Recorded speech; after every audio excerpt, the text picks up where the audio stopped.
वज़ीर दाखिला पंजाब का कहना है कि इमरान खान या किसी भी सियासी जमात के एहतजाज की सूरत में सूबे में अमन अमान के मसाइल पैदा हो सकते हैं। अगर कॉल आई तो पंजाब में भी ज़्यादा पुलिस नफरी की ज़रूरत होगी। हो सकता है सिंध या बलूचिस्तान से एहलकार बुलाना पड़े। हाशिम डोगर का कहना था कि इस्लामाबाद पुलिस भेजने का फैसला सूबाई काबीना करेगी। फैसलाबाद में वो गुफ्तगू कर रहे थे।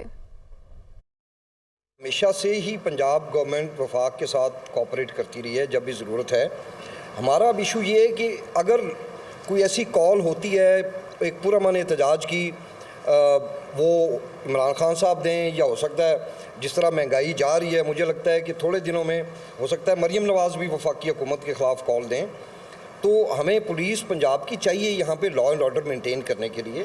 हम ये तो नहीं कर सकते कि हम सारी पंजाब पुलिस इस्लामाबाद में भेज दें और यहाँ पे जो है वो थाने खाली हो जाएं या आपकी रोड्स वेकेंट हो जाएं।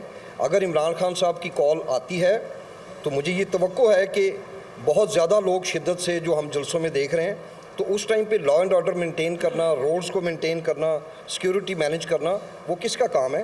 हो सकता है हमें इजाफी नफरी मांगनी पड़े सिंध से या बलूचिस्तान से, तो ये तो जब वक्त आएगा। दूसरा, अभी तक हमें कोई लेटर ही मौसूल नहीं हुआ। राना सनाउल्लाह साहब खुद ही बोलते हैं, खुद ही प्रेस कॉन्फ्रेंस कर देते हैं, मेरे पास एज ए वज़ीर दाखिला अभी तक राइटिंग में कुछ चीज़ आई नहीं है। दूसरा, ये मेरा काम नहीं है। जब उनकी तरफ से कोई रिक्वेस्ट आएगी तो this will go to the cabinet. Cabinet उस पर अप्रूवल देगी। अगर कैबिनेट कहती है कि हाँ जस्टिफाइड है तो पुलिस चली जाएगी। इसमें कोई ऐसा इशू नहीं।